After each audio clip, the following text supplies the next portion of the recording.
Bonjour tout le monde et bienvenue dans mon garage pour le guide de l'auto. Cette semaine, il sera question de la voiture la moins chère au pays qui nous quitte pour 2026, de la Genesis G90 édition noire qui est derrière moi que je mets à l'essai cette semaine, également des subventions fédérales pour véhicules électriques et du Mazda MX-30 qui a connu un succès démesurément plus élevé chez nous au Québec que dans le reste de l'Amérique du Nord. Mais tout d'abord, réponse à la question de la semaine dernière.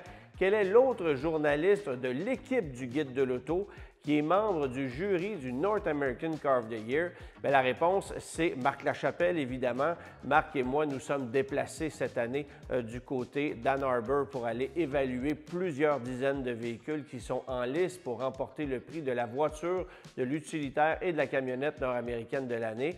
Alors, Marc s'est déplacé en faisant l'essai d'une Honda Civic hybride, essai exhaustif que vous pourrez probablement lire dans les prochaines semaines sur le site du Guide de l'auto. Et Marc est celui qui m'a initié en tant que membre invité sur le jury du North American Car of the Year. Alors, je l'en remercie énormément. Et c'est notre doyen, Marc Lachapelle, alors on le salue au passage.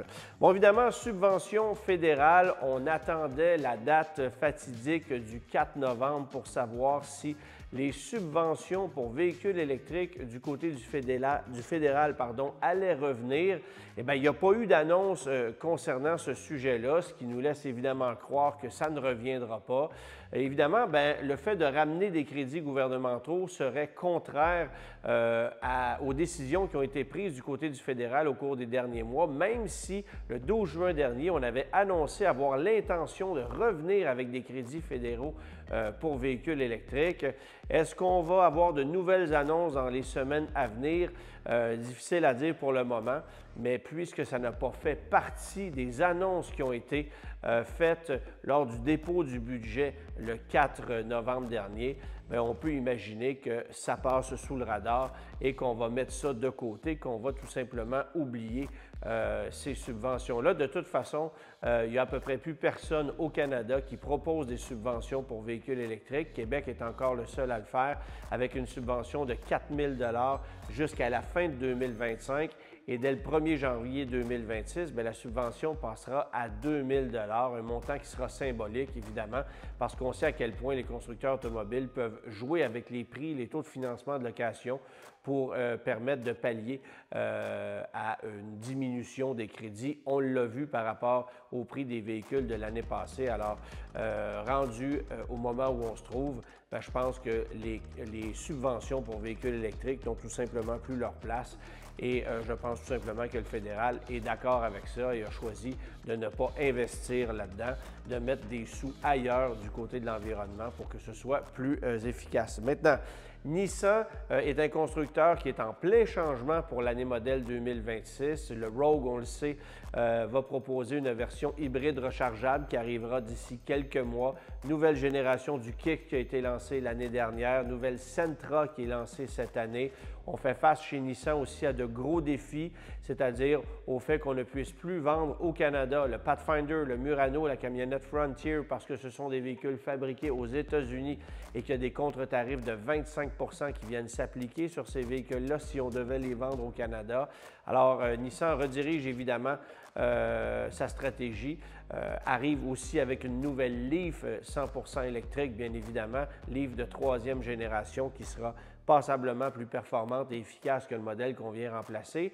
Mais ce qu'on apprenait tout récemment, c'est l'abandon, bien sûr, de la Versa, une voiture qui est en fin de carrière et qui n'a pas connu énormément de succès chez nous. Il faut dire que dès qu'un client se présentait en concession pour se procurer une voiture compacte ou une voiture à bas prix, bien, c'était très facile de lui vendre une Sentra plutôt qu'une Versa qui coûtait à peine plus cher sur une mensualité à la location que la Versa parce que sa valeur résiduelle était très basse. Une valeur résiduelle qui avait été maladroitement évaluée, bien sûr, parce qu'on sait que les petites voitures valent une fortune sur le marché d'occasion, incluant la Versa. Et les valeurs résiduelles qui avaient été établies ou anticipées ne reflètent absolument pas la réalité. Mais Nissan a quand même choisi d'abandonner ce modèle-là, de le laisser tomber. Même chose pour le Kicksplit, qui est un produit très populaire chez nous. ce qui veut donc dire que la voiture la plus accessible chez Nissan en 2026, bien, ça sera la Sentra. On sait que la Versa, en incluant les frais de transport, préparation et de concessionnaire, c'était une auto qui coûtait autour de 23 400 $ en version de base. Bien, pour obtenir une version de base du côté de la Sentra, vous allez probablement débourser plus de 27 000 $ en 2026. Les prix de la Sentra, au moment d'enregistrer, n'ont pas encore été dévoilés, mais c'est une question de jours, peut-être de quelques semaines avant qu'on dévoile officiellement les prix de la Sentra 2026 qui va arriver en toute fin d'année chez les concessionnaires. Alors, pour ceux qui souhaitent se procurer un véhicule à très bas prix, reste encore quelques Versa chez les concessionnaires, mais on a cessé la production de ces véhicules-là au mois de septembre dernier et on va essentiellement écouler les véhicules 2025 qui seront encore disponibles chez les concessionnaires pour quelques mois. Je vous parle maintenant du Mazda MX-30. Pourquoi? Parce que je reviens du Japon où j'ai pu observer une quantité considérable d'MX-30 sur les routes, mais là-bas, ce n'est pas le véhicule électrique qui est populaire, mais bien le modèle hybride rechargeable, lequel fait appel à un moteur rotatif en guise de générateur pour alimenter les batteries du véhicule, ce qui achemine une puissance évidemment au moteur électrique pour faire tourner les roues. Alors, le Mazda MX-30, qu'on appelle REV de ce côté-là, a 85 km d'autonomie électrique, peut rouler plus de 700 km sur un plein en incluant évidemment la portion électrique. Et c'est donc un hybride rechargeable très intéressant, plus cher que le modèle électrifié, toutefois, il faut le savoir, parce qu'il est vendu aux environs de 40 000 $ canadiens, ce qui veut dire 4 300 000 yens. Et c'est un véhicule qui coûte donc passablement plus cher que le MX-30 EV, qui lui est vendu autour de 32 000 yens, ce qui voudrait dire autour de 28 ou 29 000 $ canadiens, évidemment sur le marché japonais. Alors, on n'a pas cru bon chez Mazda d'importer la version hybride rechargeable ici. Pourquoi? Parce que les Américains ont rapidement balayé du revers de la main le MX-30 électrifié et qu'il aurait fallu évidemment homologuer une version REV pour pouvoir la vendre chez nous sans que les Américains la veuillent. Un élément qui aurait été impossible dans le contexte, sachant que déjà le MX-30 ne connaissait pas beaucoup de succès. Cela étant dit, regardez les chiffres de vente du MX-30 à l'échelle nord-américaine. C'est quand même assez fascinant d'analyser tout ça. Alors, le MX-30 a été vendu chez nous au Canada entre 2022 et 2024, 3 années modèle, mais aux États-Unis sur seulement 2 années modèle, 2022 et 2023. Au total, en Amérique du Nord, on a vendu sur une période de plus de 3 ans 2509 MX-30. Alors, c'est un volume extrêmement bas, mais regardez ceci.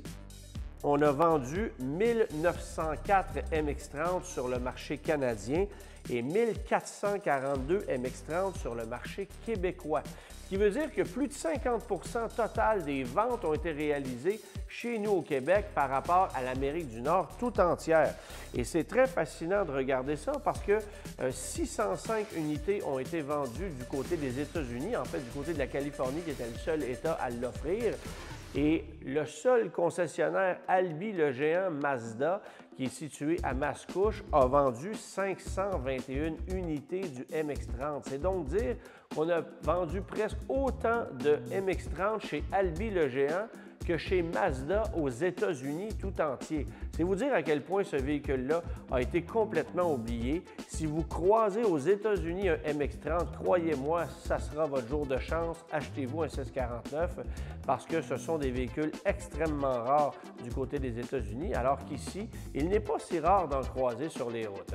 Bon, évidemment, c'est un échec commercial, le MX-30. On comprend qu'avec 161 km d'autonomie, ça ne pouvait connaître autant de succès que la concurrence qui s'appelait par exemple Chevrolet Bolt, qui était vendu pratiquement au même prix et qui offrait 400 km d'autonomie.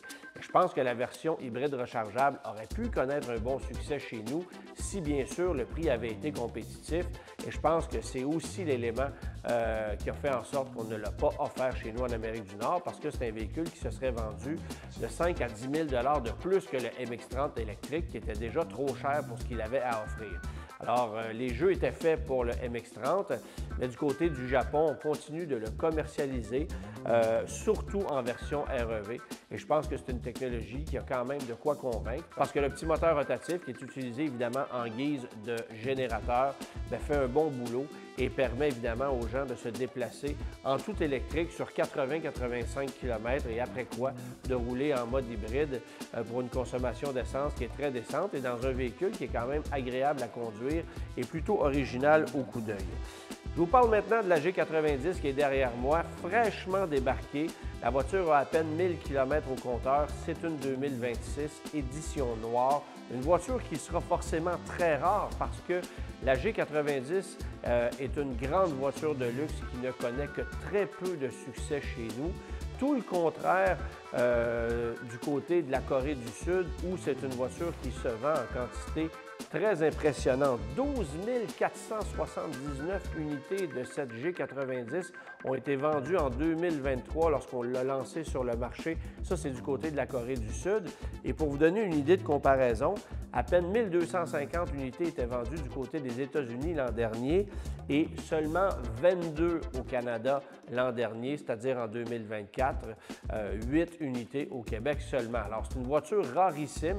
On sait que le segment des très grandes voitures de luxe fond comme neige au soleil, mais en guise de comparaison, Mercedes-Benz a vendu au Canada 352 berlines de classe S l'an dernier et Lexus, qui a annoncé vouloir abandonner sa LS, en a quand même vendu 28 l'an dernier sur le marché canadien. Des chiffres qui sont symboliques, mais Genesis tient à la conserver parce que c'est évidemment un porte-étendard pour la marque et parce que c'est une voiture qui permet justement aux acheteurs en quête d'une voiture de grand luxe offrant une technologie et un confort exceptionnel de pouvoir obtenir un produit alors que les Américains ont complètement abandonné le segment et que du côté des Allemands, ce sont des voitures qui vont coûter pratiquement le double du prix. Ce n'est pas donné, c'est une voiture de 121 500 $ avec cet habillage noir qu'on a ici. Vous pouvez obtenir le même habillage avec une carrosserie peinte en blanc. Et sinon, si vous voulez avoir une approche plus classique au niveau du design avec des éléments chromés, par exemple, là, vous allez payer 118 000 $ contre 121 500 $ pour la voiture qui est ici. Une voiture qui fait appel à un moteur V6 biturbo compressé de 3,5 litres avec compresseur électrique pour une puissance totale de 409 chevaux. C'est la mécanique que vous allez aussi retrouver dans le Genesis GV80 Coupé qui permet d'obtenir une bonne puissance, mais pas des performances qui sont ahurissantes. Et c'est surtout le confort qui est intéressant ici parce que le niveau de luxe est exceptionnel.